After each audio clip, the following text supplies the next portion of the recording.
ഈ ആന എന്ന ജീവിയോട് ഏറ്റവും ക്രൂരമായി പ്രതികരിക്കുന്ന ഒരു സമൂഹം എന്ന നിലയ്ക്ക് നമ്മൾക്ക് ഇഷ്ടമുള്ള എന്തൊക്കെയോ ആഭരണങ്ങൾ എന്ന് നാം വിളിക്കുകയും അതിന് ഭാരം എന്ന് മാത്രം വിശേഷിപ്പിക്കാവുന്ന എന്തൊക്കെയോ സാധനങ്ങൾ തൂക്കുകയും അതിന് മുന്നിൽ നിന്നുകൊണ്ട് വലിയ വലിയ ശബ്ദകോലാഹലങ്ങൾ സൃഷ്ടിക്കുകയും ചെയ്ത് നമ്മൾ ആഘോഷിക്കുന്ന പൂരം നമുക്ക് ആഘോഷമായി തോന്നുന്നുണ്ടാവാം. പക്ഷെ ആനയ്ക്ക് എന്താവും തോന്നുന്നുണ്ടാവുക? നമ്മൾ അതിനെപ്പറ്റി ആലോചിക്കാറില്ല.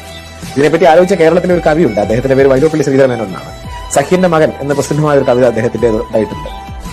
ഈ 15 ആന കരിമ്പാറകളുടെ മുന്നിൽ നടക്കുന്ന ദീപത്തികളുടെ വെളിച്ചത്തിൽ നടക്കുന്ന പൂരത്തിന്റെ സമയത്ത് ഈ ആന ചിന്തിക്കുന്നത് എന്താവും എന്ന് വൈലോപ്പിള്ളി ചിന്തിക്കുന്നുണ്ട്.